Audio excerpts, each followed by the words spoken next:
네, 우리 하나님 말씀 보겠습니다. 하나님 말씀 빌립보서 2장 12절로 18절의 말씀입니다. 빌립보서 2장 12절로 18절 말씀 신약성경 320면에 있습니다. 우리 한 절씩 교독합니다. 그러므로 나의 사랑하는 자들아, 너희가 나 있을 때뿐 아니라 더욱 지금 나 없을 때에도 항상 복종하여 두렵고 떨림으로 너희 구원을 이루라. 너희 안에서 행하시는 이는 하나님이시니 자기의 기쁘신 뜻을 위하여 너희에게 소원을 두고 맹세하게 하시니 모든 일을 원망과 시비가 없이 하라. 이는 너희가 흠이 없고 순정하여 어그러지고 거스르는 세대 가운데에서 하나님의 흠없는 자녀로 세상에서 그들 가운데 빛들로 나타내며 생명의 말씀을 밝혀 나의 다름질이 헛되지 아니하고 수고도 헛되지 아니하므로 그리스도의 날에 내가 자랑할 것이 있게 하려 함이라. 만일 너희 믿음의 재물과 섬김 위에 내가 나를 전제로 드릴지라도 나는 기뻐하고 너희 우리와 함께 기뻐하리니 같이 운동합니다. 이와 같이 너희도 기뻐하고 나와 함께 기뻐하라. 아멘. 할렐루야. 오늘 귀한 예배 나오신 우리 사랑하는 소망의 성도 여러분, 사랑하며 축복합니다. 온라인으로 예배드리는 우리 사랑하는 소망의 가족들 모두 주님의 이름으로 사랑하며 축복합니다. 빌립보서에 나타난 중심으로 한 기쁨을 경험하는 원리 시간 6번째 시간으로 오늘의 말씀은 기쁨의 공동체가 되기 위해서란 말씀으로 이 시간 함께 은혜를 나누고자 합니다. 여러분, 교회를 정의할 때 교회를 어떻게 정의할 수 있을까요? 교회는 이렇게 정의할 수 있습니다. 교회는 기쁨의 공동체다. 기쁨의 공동체다. 왜 교회를 기쁨의 공동체라고 정의할 수 있는가라는 겁니다. 성령은 기쁨이잖아요. 그죠? 성령은 기쁨이에요. 그래서 교회는 성령이 운행하는 곳이잖아요. 성령의 전이잖아요. 그렇기 때문에 교회가 기쁨이죠. 그리고 그 회중의 모임이 기쁨의 공동체가 되는 거죠. 스펄전 목사님을 우리는 알고 있습니다. 우리 무디 목사님도 알고 있어요. 이 동시대에 활동했던 또 한 분의 위대한 설교가로 평가받는 필립스 브룩스라는 목사님이 이렇게 표현을 합니다. 우리가 서로 기뻐하자. 하나님께서 우리를 가장 훌륭한 사람으로 만드셨으며 가장 행복한 사람으로 만드셨기 때문이다. 또한 우리를 그분의 진리의 선포자로 만드셨기 때문이다 라고 말했습니다. 사랑하는 여러분, 우리 그리스도인들이 기쁨과 웃음으로 살아야 다른 사람들에게 이 놀라운 구원의 기쁨을 전할 수가 있죠. 그러니까 성령 충만한 교회, 은혜 충만한 교회는 교회 오는 게 기뻐요. 근데 교회 올 때 내 발걸음이 무겁고 내 마음이 무겁고 내 생각이 복잡한 것은 굉장히 힘들잖아요. 그러니까 뭐예요? 교회를 와도 기쁨이 없는 거예요. 돌아갈 때 더 발걸음이 무겁고 오히려 더 마음이 무거워지고 생각이 더 복잡해지는 것을 경험할 때가 있잖아요. 저는 우리 소망교회가 주님이 원하시는 교회로 기뻐하는 교회가 됐으면 좋겠습니다. 무거운 마음으로 왔다가 무거운 발걸음으로 왔다가 무거운 생각으로 왔다가 나갈 때는 무거웠던 마음이 가벼워지고 무거웠던 발걸음이 생각들이 정말 깃털처럼 가벼워져서 힘차게 세상을 향해 나갈 수 있는 그런 성령 충만한 교회, 기쁨 충만한 교회, 능력 있는 교회가 되기를 축원하면서 여러분에게 권면드립니다. 자, 그래서 오늘 빌립보서는 성경 안에서 기쁨의 서신이라는 별칭이 붙을 만큼 교회가 얼마나 기쁨의 공동체가 되어야 되는 것을 매우 강조하고 있는 것을 볼 수 있습니다. 오늘 본문 17절 말씀의 뒷부분을 보세요. 17절 말씀 뒷부분을 같이 봉독합니다. 내가 나를 전제로 들을지라도 나는 기뻐하고 너희 무리와 함께 기뻐하리니. 할렐루야. 그래서 18절 말씀이 뭐라 그래요? 이와 같이 너희도 기뻐하고 라고 표현하고 있거든요. 그러면서 나와 함께 기뻐하라 라고 돼 있어요. 빌립보 교회 성도들이 바울 사도가 기쁨이 넘쳐야 된다라고 권면하고 있어요. 그러면서 동시에 나의 기쁨과 같이 빌립보 교회 성도들도 기쁘고 동시에 어떤 교회가 되어야 되느냐? 하나님의 기쁨인 교회가 되라. 자, 이게 이제 상대적인 건데요. 자, 바울은 많은 것을 가졌습니까? 아니에요. 소유한 게 없어요. 재물도 없고 명예도 잃어버렸고 건강도 약하고 외모도 볼품없고 스펙도 화려하지 않고 여러 가지 면에서 부족한 분이에요. 근데 거기다가 지금 감옥에 갇혀 있어요. 근데 상대적으로 보세요. 빌립보 성도들이 바울보다 훨씬 잘 먹고 쉽게 표현하면 잘 사는 사람들 아니에요? 좋은 옷을 입고 훨씬 더 화려한 삶을 살고 스펙이 좋아요. 근데 바울은 뭐라 그래요? 나의 기쁨에 동참하래요. 세상적 관점으로 보면 바울이 기뻐할 만한 조건을 찾기가 힘들어요. 근데 빌립보 교회를 향해서 자신 있게 말하는 거예요. 내 기쁨에 충만해라. 그러면서 동시에 권면하는 게 뭐예요? 하나님의 기쁨에 동참해라. 하나님의 기쁨에 사람이 되라. 교회가 되라. 라고 권면해요. 우리가 진정 기쁨을 나눔에 있어서 중요한 목적이 여기 있는 겁니다. 바울 사도처럼. 교회가 진짜 건강한 교회가 무엇인가? 진짜 행복한 교회가 뭔가? 진짜 성령 충만한 교회가 무엇인가라는 거예요. 그것이 오늘 본문에서 말씀하고 있어요. 여러분, 본문의 13절 말씀 보세요. 13절 말씀 보면 같이 봉답니다. 시작. 너희 안에서 행하시는 이는 하나님이시니. 아멘. 그 다음에 뭐라 그래요? 자기의 기쁘신 뜻을 위하여. 할렐루야. 너희 안에서 행하시는 이는 하나님이다. 그리고 하나님의 기쁘신 뜻을 위하여. 하나님 뭐예요? 우리를 어떻게 하셨다고요? 소원을 두고 행하게 하셨다. 바울이 권면하고 있어요. 그러니까 바울이 이렇게 하죠. 내 기쁨에 충만한 교회 성도들. 이것은 우리만의 좋은 것이 아니라 하나님 보시기에도 뭐예요? 기쁨의 공동체라는 거예요. 간단한 거죠. 목회자와 성도 간에 뭐예요? 기쁨이 충만해야 돼요. 목사는 성도를 볼 때 기쁨이 있고 성도를 목회자를 볼 때 기쁨이 있어야 돼요. 그 교회가 하나님 보시기에도 뭐예요? 기뻐하는 교회예요. 그렇다면 진짜 하나님 원하시고 기뻐하시는 교회 어떤 모습을 세워줘야 되는가? 우리에게 중요한 도전이고 중요한 질문이잖아요. 이 질문에 우리가 서게 되는데 오늘 본문은 크게 세 가지로 대답해주고 있는 것을 볼 수 있습니다. 첫 번째는 뭐냐면 교회 내부 관계에서 기뻐하는 사람이 되라 라고 권면하고 있어요. 두 번째는 뭐냐면 교회 밖 세상 사람들과의 관계에서 기쁨의 공동체가 되라. 마지막으로 뭐예요? 세 번째로는 하나님과의 관계에서 과연 어떤 교회가 기쁨이 넘치는 교회요? 하나님께서 바라보시면서 기뻐하실 만한 교회인가를 보여주고 있어요. 자, 그러면 하나님이 원하시는 교회, 하나님이 기뻐하시는 교회, 바울 사도가 빌립보 교회를 향해서 원하는 하나님이 기뻐하는 교회가 무엇일까요? 그것은 원망과 시비가 없는 교회예요. 여러분 그 14절 말씀 보세요. 이게 굉장히 중요한 말씀이에요. 14절 말씀 시작. 모든 일을 원망과 시비가 없이 하라. 할렐루야. 사랑하는 여러분, 우리가 하나님의 은혜를 받아요. 그렇죠? 엄청난 축복을 경험하게 해요. 근데 어느 순간에 이 기쁨과 은혜를 한순간에 날려버리는 경우가 있어요. 그래서 사단의 탁월한 공격 무기가 있어요. 그게 뭡니까? 두 가지인데 하나는 뭐예요? 원망하게 하고 하나는 시비하게 하는 거예요. 불편하게 하는 거예요. 난 열심히 주의를 한다고 했는데 교회를 섬겼는데 누군가의 마찰을 통해서 원망을 통해서 시비를 통해서 그것이 한순간에 무너져 내리는 것을 경험할 수 있다는 겁니다. 그러면 왜 사람들이 원망과 시비를 할까요? 자기 주장이 강하기 때문이에요. 자기의 목소리가 높기 때문이에요. 내 권리, 내 주장을 앞세우는 교회는 정말 하나님 보시기에 아름답기 힘들죠. 내 권리와 내 주장을 앞세우기 전에 먼저 내 자신의 것들을 내려놓을 수 있어야 된다라는 사실입니다.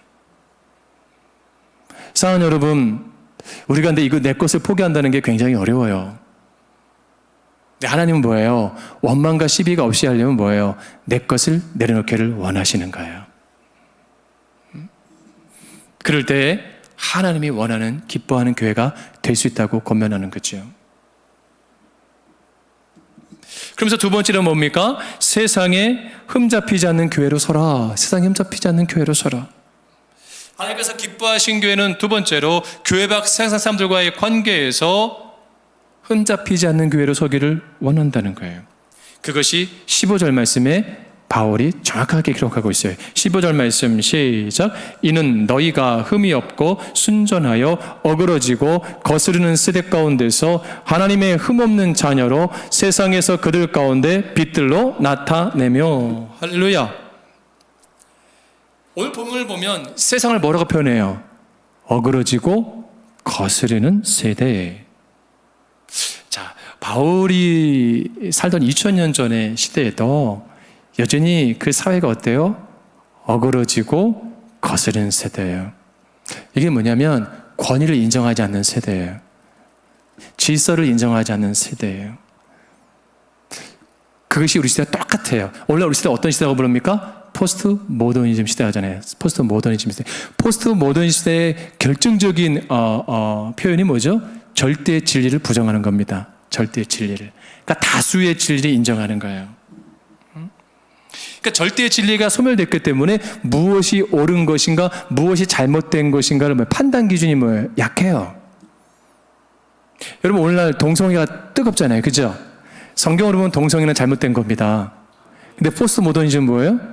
그것이 틀리지 않다고 말을 하는 거예요. 짐승과 수간하는 유럽인들 많습니다. 성경은 분명히 금하고 있거든요. 근데 뭐예요? 자기들의 옳은 소견대로 사는 거예요. 이것이 우리 시대의 모습이거든요. 자기의 판단 기준이 절대적인 거예요. 그래서 자기를 위한 쾌락과 만족으로 해서는 절대지를 부정한다. 근데 이미 바울 시대에도 그 모습이 있었어요. 그런 가운데 이 세대를 바울이 정확하게 표현한 거예요. 어그러지고 거스르는 세대다.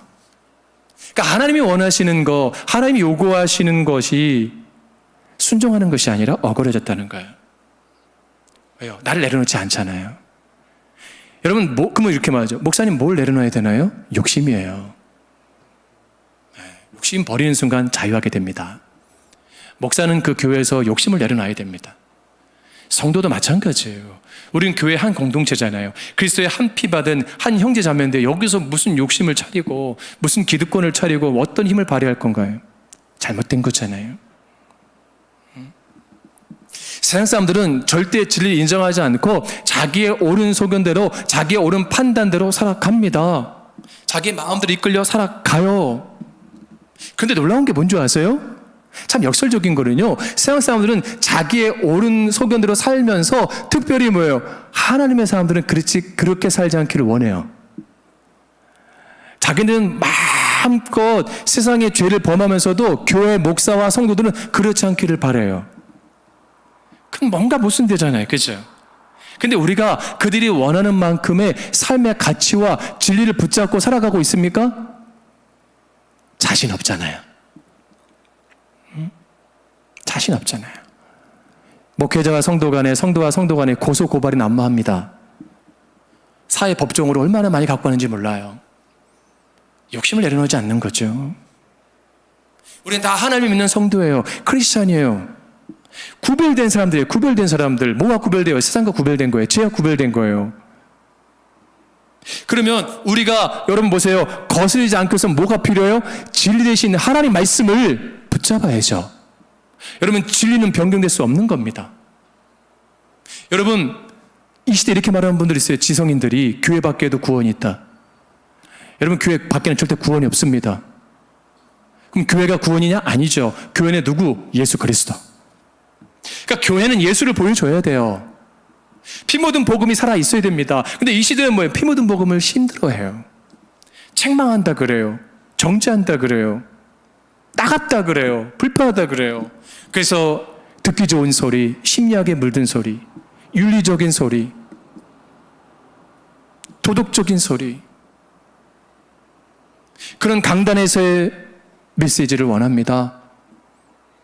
폼 있고 제스처 있고 음성 좋고 시스템 갇혀 있고 성도 귀에 좋은 목소리, 좋은 설교, 달콤한 것. 결과는 어떻게 됩니까? 거스르는 거예요. 거스르는 거예요. 그러니까 나중에 뭐예요? 구원론이 확실하지 않아요. 헷갈려요. 내가 진짜 구원받을 수 있을까?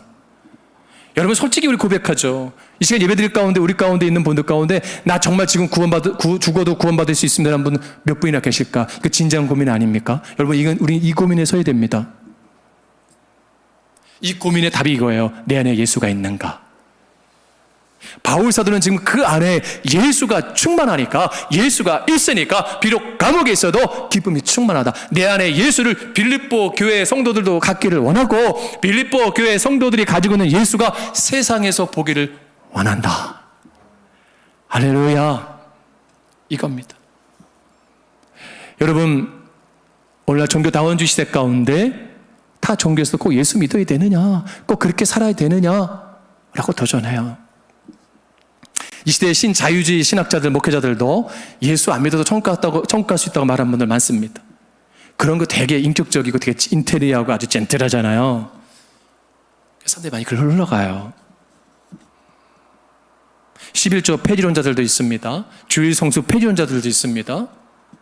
포스트 모더니즘의 특징이에요. 이미 바울 시대도 특징이에요. 어그러지고 거센 세대. 여러분, 권위에 순종하지 않는 시대입니다.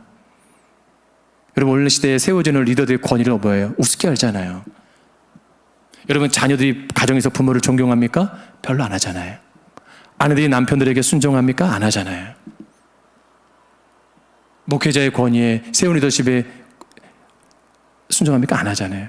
목회자는 하나님의 기름받은 종이거든요. 부모는 하나님께 세우신 부모님이거든요. 할렐루야. 근데 왜 그럴까? 권위를 제대로 하지 못한 거예요. 제대로 활용하지 못한 거예요. 뭐예요? 누리고 굴림하니까 문제가 터지는 거예요. 시간 속에서. 예수님은 권위를 갖고 오셨잖아요. 그죠? 권위를 갖고 오신 분이에요. 세상을 다 심판하실 능력 있는 예수님 오셨는데 종의 형체로 오셨잖아요. 도리어 섬기러 오셨잖아요. 낮으셨잖아요. 그건 뭐예요? 내려놓은 거예요, 예수님이. 그게 우리 안에 있어야 돼요. 그것이 이 시대에 살아가는 정신입니다. 이 시대에 우리가 살아가는 목표가 돼야 됩니다. 헛된 것들, 허망한 것들을 바라며 살아가면 안 됩니다. 그렇기 때문에 뭐예요? 내 안에 기쁨이 충만한가? 그때는 서로 간에 뭐예요? 편견이 없어요. 갈등이 없어요. 이기심과 질투가 사라지기 때문에 교회는 뭐예요? 행복해지는 거예요. 교회 오는 게 즐거운 거예요. 기쁜 거예요. 사모되는 거예요. 여러분, 이런 교회가 되어야 됩니다. 여러분, 교회 올 때 무겁고 진짜 세상 긍식과 죄짐 다 짊어지고 온 분들 계세요? 다시 예수가 회복되기를 주님으로 축복합니다. 그리고 중요한 게 있어요. 바울 사도가 우리에게 권면하는 거. 여러분, 참 16절 말씀 보세요. 16절 말씀.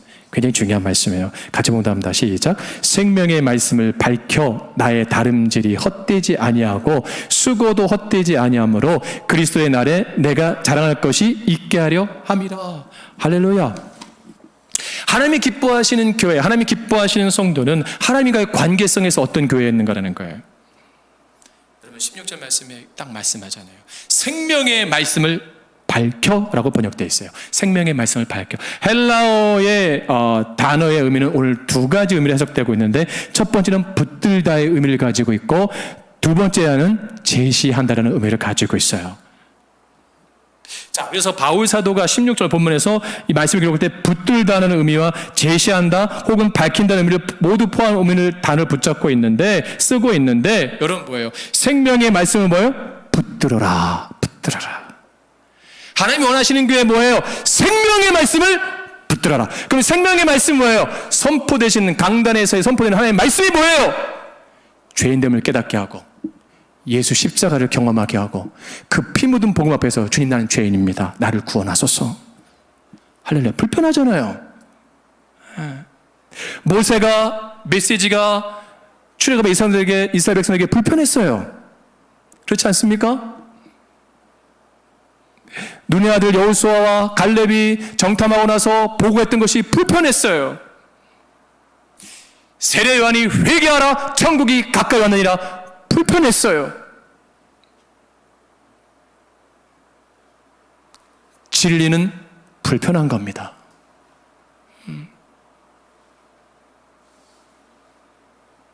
저는 정말 목사로서 여러분 비유 맞추고 여러분 뭐 듣기 좋은 소리하고 달콤한 소리 나는 그런 목사가 안 됐으면 좋겠어요.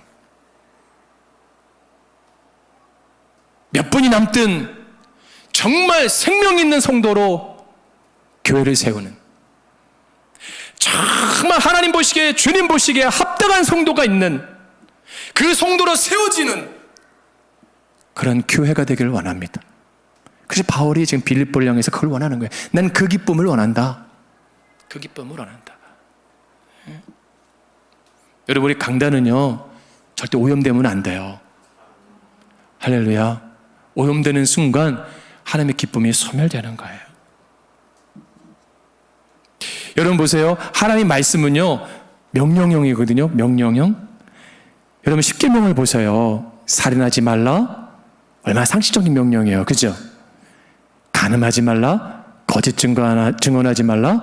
도둑질하지 말라. 남의 이웃 것을 탐내지 말라. 얼마나 상식적인 명령입니까?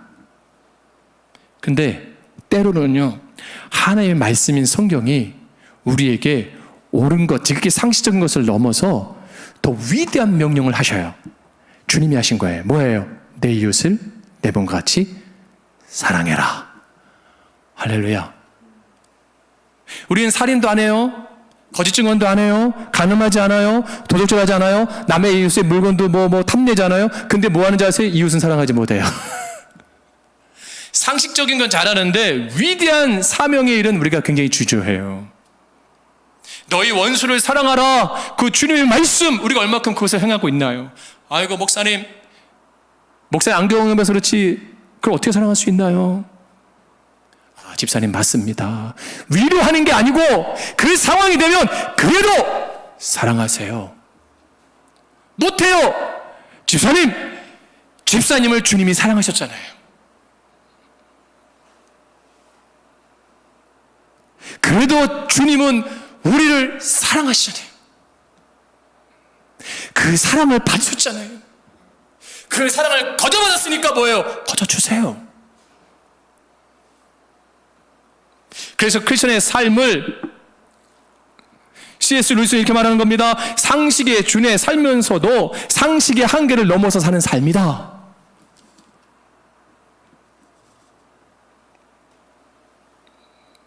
우리가 옳은 일을 주장할 수 있습니다. 상식의 기준에 나의 권리를 찾기 위해서 시시비비를 가릴 수도 있어요. 그러나 하나님께서 우리에게 요구하시는 바가 옳은 일만 아니라 옳은 일 이상의 더욱 위대한 일을 찾고 있다면, 원하신다면 나를 비우고 내가 순종하고 그 일을 해야죠. 그래서 누가 한 뼘을 때리면 한 뼘도 돌려대고, 누가 오를과 목적 심의도 가지고, 할렐루야. 그게 주님의 기쁨 되는 거예요. 주님의 기쁨. 주님이 그걸 원하시고 계시고 여전히 그런 교회를 찾고 계시는 거예요. 여러분, 요즘 라디오를 잘 듣지 않는 세대긴 한데, 그래서 차를 운전하고 가다 보면 라디오를 틀잖아요. 그죠? 그럼 내가 원하는 주파수가 있어요. 극동방송 106.9 메르츠라는 그 주파수가 있고, 또 교통방송은 95.1인가 이러고 98.1인가 이렇게 있고, 95.9는 KBS 이런 게 있어요. 근데 저는 아침에 가끔 이제 그 양희은 서경석의 어떤 그 라디오 프로그램이 있어요. 굉장히 감동적인 사연들이 많아요. 내가 원하는 걸 들려면 그걸 찾아야 돼요. 그렇지 않습니까? 근데 중요한 게 98.1이라는 그 교통방송을 들으려고 하는데, 중요한 건 98.2만 해도요 뚜렷한 목소리가 안 들려요. 지직거려요. 그리고 막 짜증나요. 근데 정확한 주파수에 딱 해놓으면은, 아주 내가 원하는 게 딱 나와요. 그러니까 자동차에 그 넘버별로 다 저정해 놓잖아요. 그죠? 그 주파수를. 아주 편한 거예요. 마찬가지입니다. 정말 하나님이 좋아하시고 하나님이 기뻐하시는 그게 무엇인가를 내가 맞춰야 되는 거예요. 아멘. 우리가 좋아하는 교회가 아니고 우리가 기뻐하는 교회가 아니고 하나님이 기뻐하는 교회가 뭔가를 고민해야 돼. 하나님이 기뻐하는 예배가 어떤 예배인가를 우리가 생각해야 돼요. 그리고 하나님의 채널에 우리를 맞춰야 돼요. 맞추려면 뭐예요? 내가 양보해야죠. 내가 포기해야죠. 여러분 부부간에도 마찬가지입니다. 부부간에도 여러분 자녀와 또 부모와의 관계도 마찬가지예요. 뭐예요? 내가 맞추면 돼요. 근데 안 맞추잖아요. 요즘 시대가 억울해진 시대고 거스른 세대니까 얼마나 불편합니까? 얼마나 힘듭니까?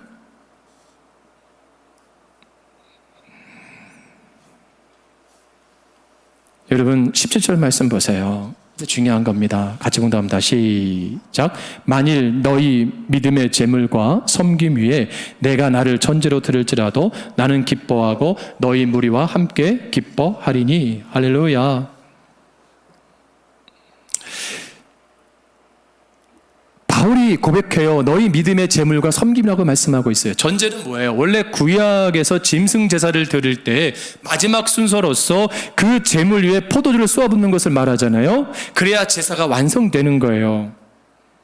따라서 바울은 빌립보 성도들이 하나님의 자녀답게 성화되어 가고 교회를 바르게 세우려는 믿음의 제사 위에 섬김 위에 자신이 뭐예요? 순종하고 자신이 내려놓고 자신이 비우면서 희생의 피, 포도주와 같은 붉은 피를 흘리더라도 그 믿음을 완전하게 보충하는 것이 된다면 기쁘다고 말하고 있는 거예요. 누구처럼? 예수 그리스도처럼. 바울의 마음속에 부족한 부분을 보충하려는 마음이 가득 차 있는 것을 볼 수가 있어요. 그리고 그들의 신앙의 완성을 위하여 수고의 길을 가고 있다라고 표현해요. 여러분 부모가 자녀를 낳고 키울 때 얼마나 수고스럽습니까? 그렇죠? 근데 뭐야? 기쁨이 되잖아요. 힘든데 기쁨이 돼요. 그거예요. 내 피를 쏟는 거예요. 주님처럼 희생하고 섬기는 거예요. 말씀을 정리합니다. 오래된 책이긴 하지만 한옥 목사님의 리더여 사자의 심장을 가져라 라는 책이 있습니다. 이 책 중에 척수인돌 목사님에 대한 일화가 있어서 함께 나누고자 합니다. 척수인돌 목사님 이분은 젊은 시절 2군데 이상의 교회에서 인정받지 못하고 옮겨 다녀야만 했어요. 한 교회에서는 설교 못한다는 이유로 쫓겨났고 또 그러다가 에반젤리컬 풀이라는 교회라는 곳에서 20년 넘게 미국 최고의 설교자로 성장할 수 있게 됩니다.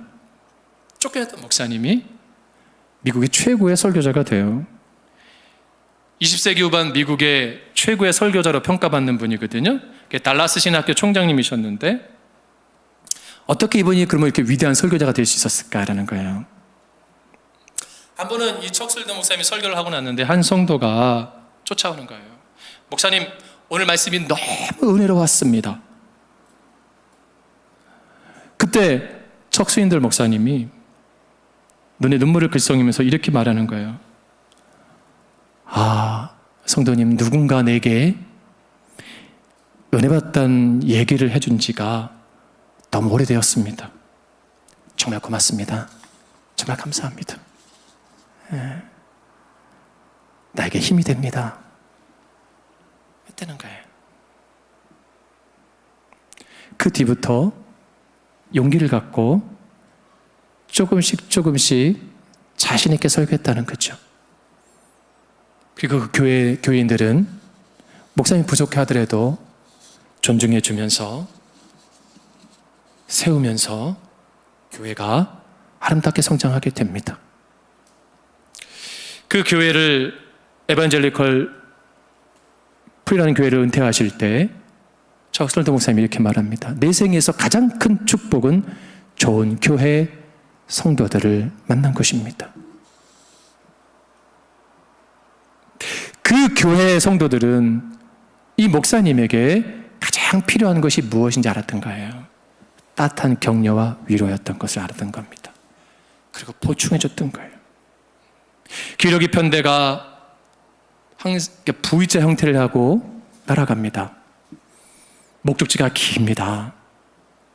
도중에 앞장서가는 기러기들이, 뒤따라가는 기러기들이 박자를 맞춰서 쿵쿵하고 울어대며 소리를 낸다고 합니다. 왜 소리를 내느냐? 네 옆에는 우리가 있다. 앞만 보고 가니까 힘들잖아요. 네 옆에 있는 그 기러기들이 킁킁하면서 우리가 있다, 용기를 준대요. 그리고 지치면 또 빠지고 다른 기러기가 또 들어가고, 나를 비우고 내가 보충할 수 있는 섬김의 자세. 여러분, 순종이 너무 힘든 거예요.